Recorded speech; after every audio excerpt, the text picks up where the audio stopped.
Hi, everyone. My name is Mel Robertson, and I'd like to welcome you to Happiness is Your Own Damn Fault. What we're talking about is how to drop the baggage, increase your frequency, and live a bliss-filled life. Now, I decided to put this summit together because I want you to know that happiness is available to everyone, no matter the circumstances that you've endured. So no matter what you've been through, you can choose happiness now. Happiness is your birthright. It is your natural state of being underneath all the baggage you've been dragging around with you for all these years. So what I wanted to do was interview people who are truly happy and get them to share with you their secrets on how they let go of the past, stopped worrying about the future, and started living their bliss. And today I'm excited to welcome Deborah Ivanoff.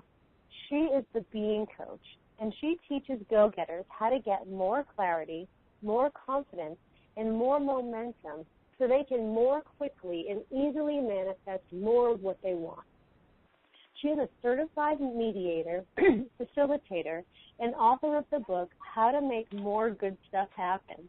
She coaches one-on-one, in groups, and in online classroom settings to assist high achievers in aligning their inner world with their outer action to overcome any sabotage or resistance that arises with the process of making new choices and changes. And she can be found at thebeingcoach.com.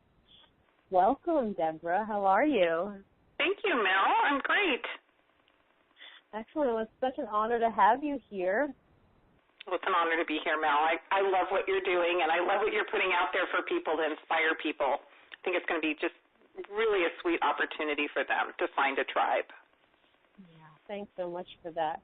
So before we get started, will you want to take a minute just to share with our listeners a little bit more about who you are and how you came to do what you do? Okay, so let's see. I came to being a coach not because I read about it and said I wanted to be a coach. I actually was a single mom in the midst of a divorce, very stressed out, doing graphic production work at home, and I just wanted the skill set that I knew that coaches had. I had gotten some coaching for myself, and I said, I want to be that for me. I want that. And so I found a school that taught me how to not only coach other people, but to coach myself, and I've been studying diligently ever since because I want those characteristics, I want that skill set to have some mastery inside. Along the way, I found that an area of much confusion and breakdown in relationships, which were so important to me, stems from the topic of communication or the lack thereof. And so I became very, very interested in communication skills, and eventually I got my certification as a mediator because I have this deep and abiding love for peace and for harmony, even though that's not always what I see in my world either, for sure. Right. We're all balancing that dichotomy of we are all one and I'm a complete individual. Yeah, right. Right. And there's this trickiness to, yes, that's all true, and how do you decide who's doing the dishes tonight?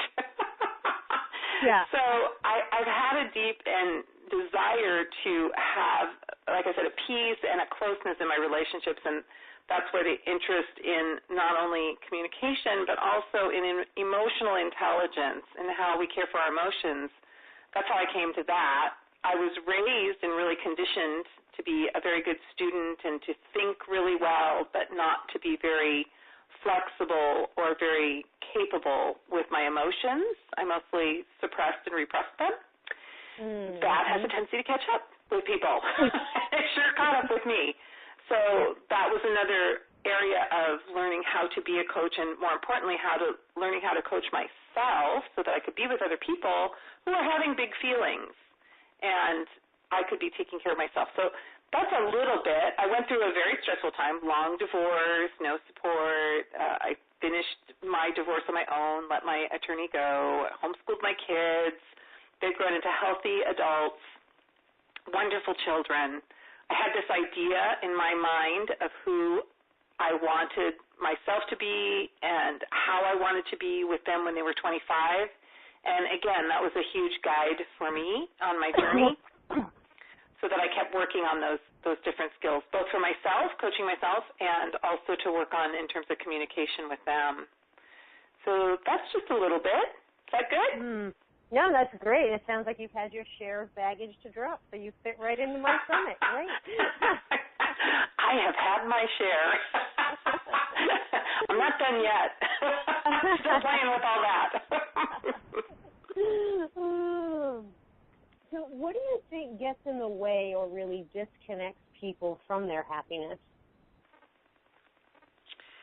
Yeah, that's a really good question, Mel. I think that there are many things that can disconnect people from their happiness, and there's certainly individual things that disconnect us from our happiness.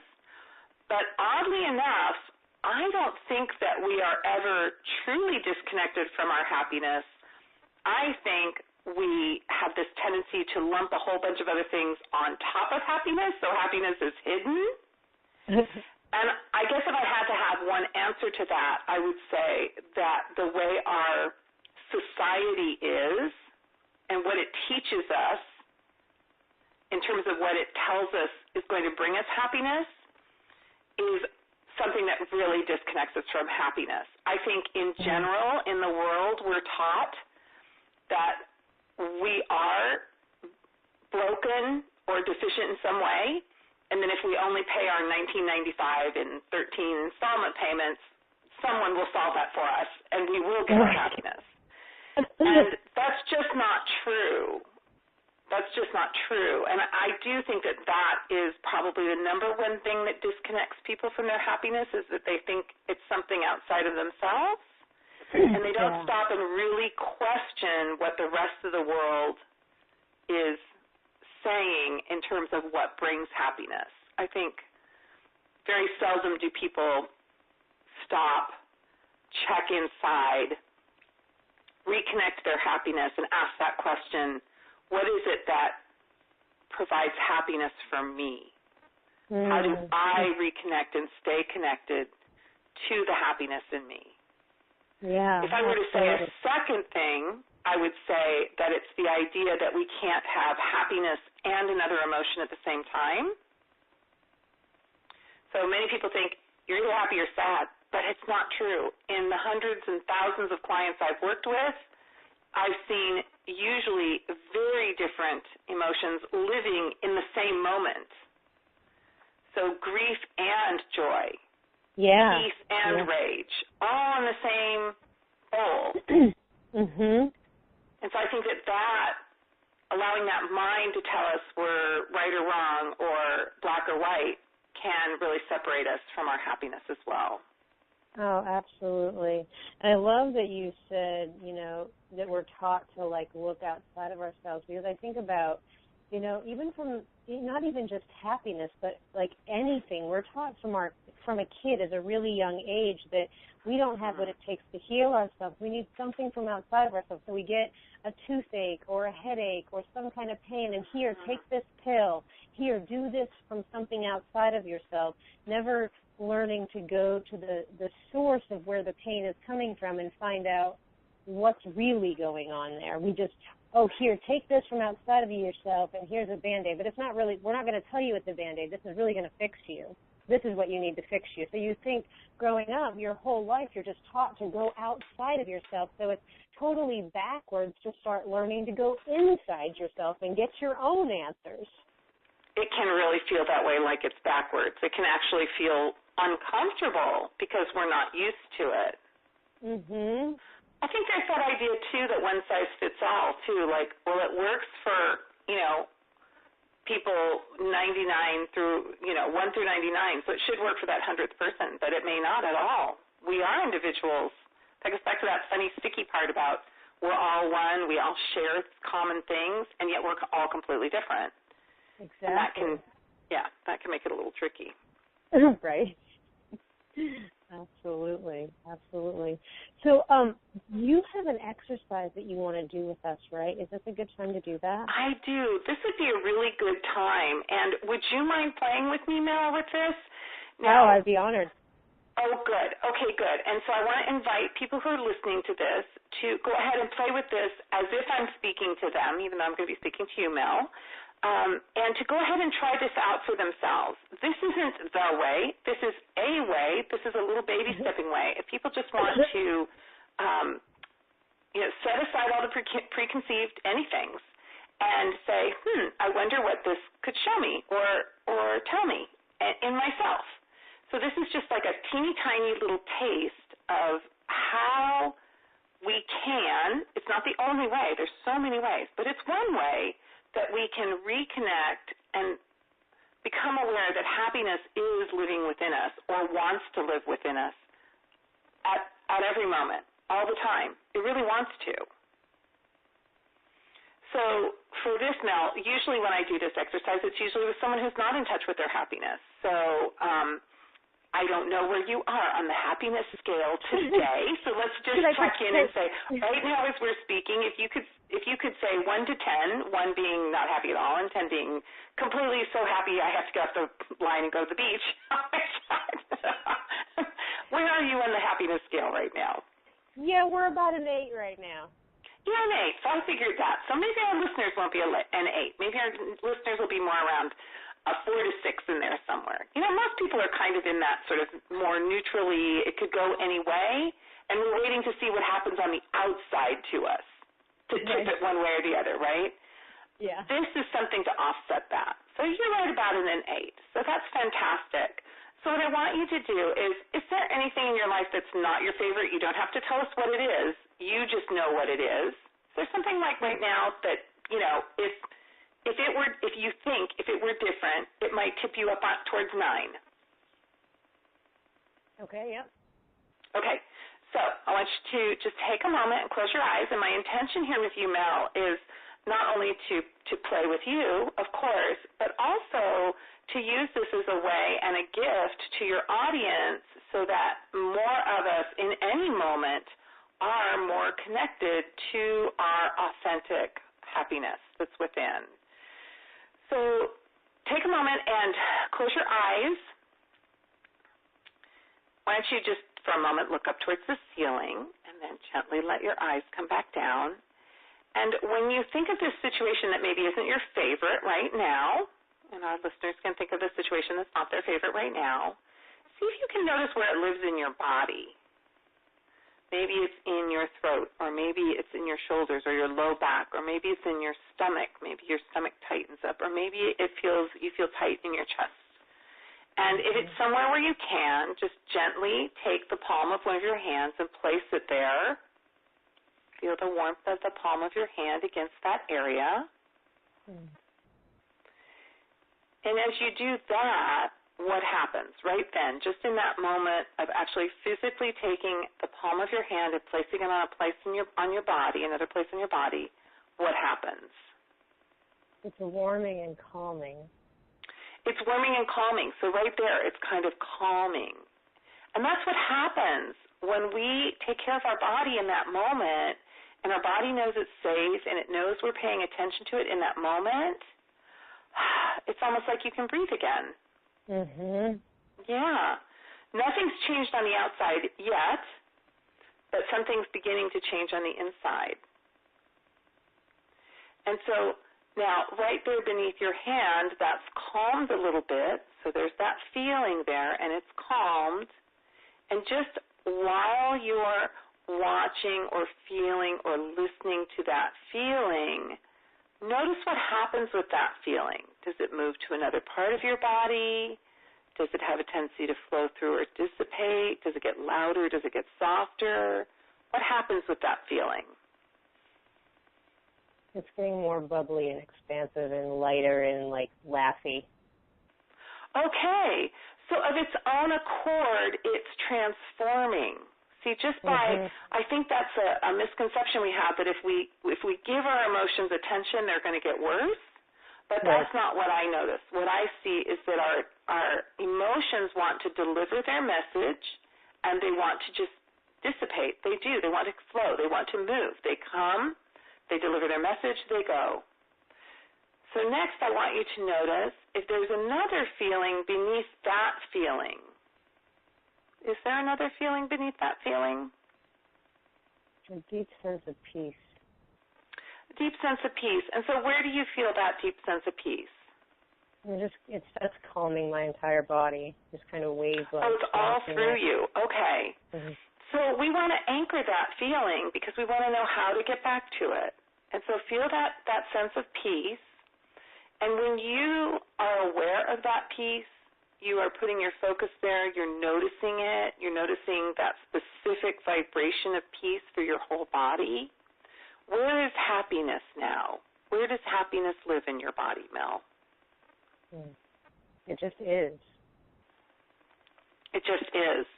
So it's sort of like everywhere? Yeah, it's just, okay. I am happiness. I feel happiness. I am happiness. I feel happiness. Beautiful. So take your hand and place it on your body wherever it feels like the right place for you to place it as you're aware of that peace through your whole body and of that happiness that just is, that's everywhere. So we're just anchoring it a little bit. Notice that nothing in that outside situation has happened just yet. And yet the emotion that came up through that situation has come up and it's flowed through or has, broadened, expanded, lightened. You've reconnected to peace. You've reconnected to happy. You know that happy lives everywhere. You've anchored it. Just take a breath. And when you're ready, you can open your eyes. And is happiness still an 8 for you or has it climbed a little higher? Oh, it's definitely climbed a little higher. Climbed a little higher. So thank you so much, Mel. And I hope that people on the phone did take their palm, moved it around. They may have had a very different experience because I notice everybody has different experience because it's wherever you're at in that moment. And I'd like to invite everybody to please reach out to my Facebook page. If something comes up, or they can email me through the website or email me directly, definitely to get in touch if something comes up that they have a question about, for sure. But this is one thing we're never taught. We're taught math. We're taught history, which is stories, science, which is stories. We're taught how to read and to write. But we're never taught this literacy around our own bodies, our own emotions, how our thoughts, emotions, and bodies work all together. And we have that idea of pursuit of happiness, of chasing down happiness, of happiness being outside of ourselves and someone else providing it for us or something else providing it for us. But really, as you just so eloquently demonstrated, Mel, the truth is happiness is in us all the time. It's in it. If we listen, if we go looking for it, it will show up. We need to recognize it. We need to anchor it. We need to acknowledge it and honor it. But it is there, even beneath the grief, even beneath the rage. Happiness is still in there somewhere. If we let those feelings flow, I'm not saying express inappropriately. I'm saying let them flow, let them express appropriately. Then they come, they rise and fall just like waves, and they're gone, and they're gone. And then happiness is under there. It's always under there if we go to ourselves. Yeah. And it's that simple to change your vibration and increase your frequency. I mean, just from a space of, bringing up an issue that, has concern for me, so that brings up a feeling of worry, and then immediately placing my hand where that energy comes up and feeling that sense of calming, it's an immediate shift in my vibration. So, we are so powerful. We just need to stop and, go within ourselves. And I think that that's what we just won't do. Like so many of us, and I know for me, for my entire life, like I've known like to meditate and go within and do all this stuff. And I mean, I even did yoga teacher training when I was younger and went through all the yoga teacher training. And do you think that like I had a regular meditation practice after that? Absolutely not. You could not get me to sit still. You know, and I mean, that's one of my biggest challenges is making sure that I spend time going within, because I spent my entire life not. But that simple practice, that instantaneous shift in vibration from doing that, like we are so powerful. Yes. You bring up a really important point, I believe, Mel, and that is, again, we never really were shown what it looks like for people to take time for themselves. That's usually not something that gets attention. It usually gets scorned, doesn't it? Mm-hmm. And so it's unlearning and relearning something different. And this is why I say, to my mind anyway, true spirituality is very challenging. What you're talking about how difficult it is, yeah, it's not for the faint of heart to sit quietly with one's own self.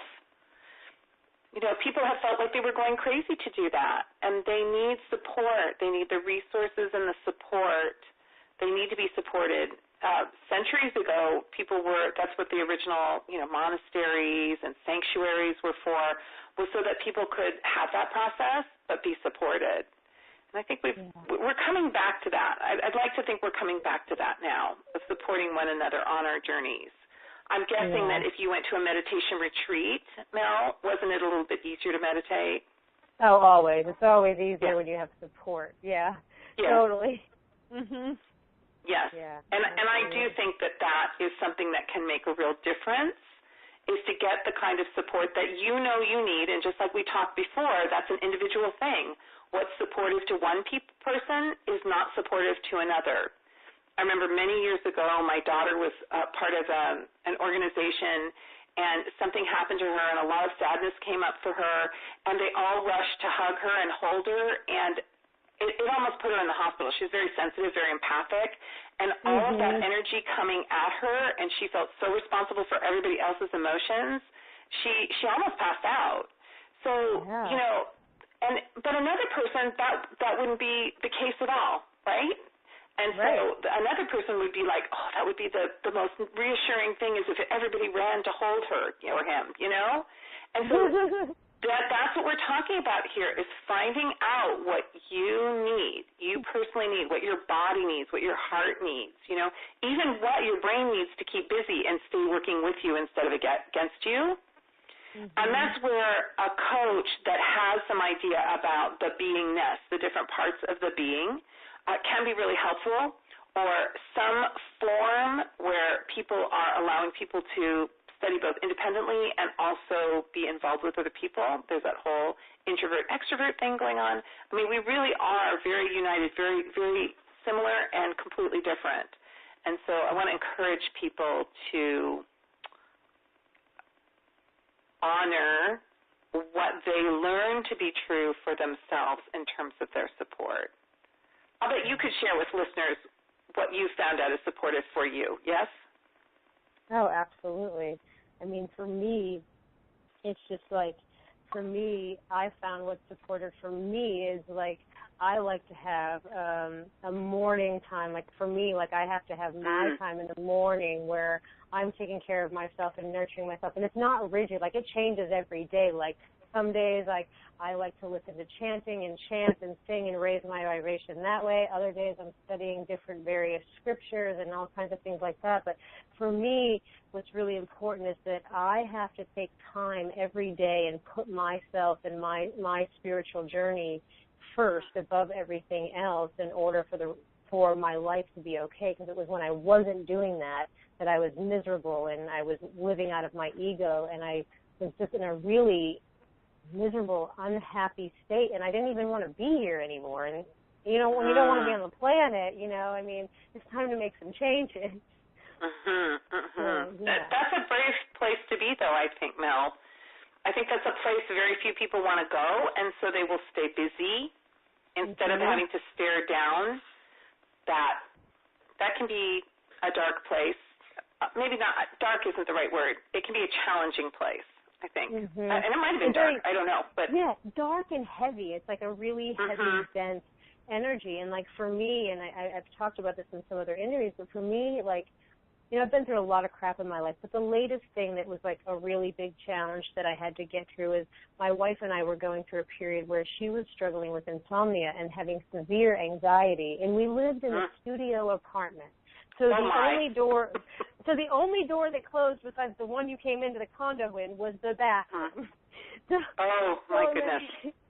And I worked full-time as an operations manager in a company where I was managing people, and I wasn't sleeping either. And so I wasn't taking care of myself. I had no regular daily routine to take care of myself. And it just slowly spiraled where I was like, you know, granted, like, neither one of us were sleeping, and they used sleep deprivation as a form of torture, but I wasn't taking care of myself. And so I put myself in a position to get that tapped out, so that I couldn't even be there for my wife because she was having a breakdown, and I had nothing left to give, and it just got so bad and so intense.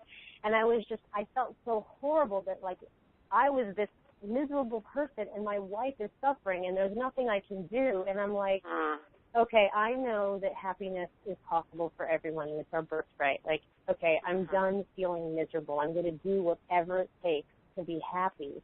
And when I made that decision and started putting myself first and making time every day to take care of my spiritual body, and in the beginning, like, I had to do a lot of energy work on myself. I had to do a lot of aura clearing and clearing all the negative stuff I was carrying in my energetic system and clearing all that clutter. You know, but it was starting to have time for myself every day that started to make huge changes. And I mean, like, my vibration started to change, and then my vibration gradually started to change, and I started to feel more happy. But the stuff that changed on the outside started happening so fast, I couldn't even keep up with it. It was like within a few months, an opportunity arose where we were able to get out of the studio and buy a house where we could bring her mom with us, which was the core of her anxiety. So we were able to move her mom in with us and have that problem solved. And then within 3 months, I was able to quit that job that I was miserable in and go work for someone who I became a personal assistant. And within a week, an opportunity arose where they basically were like, oh, I don't think we need you right now, but you have a contract, so we're going to pay you for your contract. And I was paid to take a year off. It's amazing what happens when we start taking care of ourselves, huh? Right? That's a wild estimate, that. I'm really glad you brought that up, because I do think that's a really good illustration to one of the easiest ways to get back to our happy in general. Now, we talked about a little exercise, how to reconnect to it inside. But in terms on a day-to-day basis, I think when we take care of our body, we're going to find our happy again. I think the body has to come first. It's funny because a lot of us think with our head, so we're letting the head run the show, that it's how we feel, and that if we do something or figure something out, then we'll have a feeling of happiness. But in your story, it's a beautiful illustration of how you just took that first step to do what really, really needed to be done, which was care for your basic needs, your needs. And when you did that, what a powerful vote that was for the entire situation. This is why I say spirituality with family, with partner, with business is a piece of cake. I mean, it's not a piece of cake. Living in a cave somewhere in the Himalayas and having your daily practice is a piece of cake compared with living in the city with a mate and children and city life and a business. It's advanced spirituality. That situation you just told me about is advanced spirituality. Right? Yeah. I think that's why, like, all my life, my out was always like, oh, I'm going to go live in a monastery. That was always, like, my out. I think I'm going to go live in a monastery. No. And there's nothing wrong with living in a monastery. I'm not capping on that at all. There's nothing wrong with that.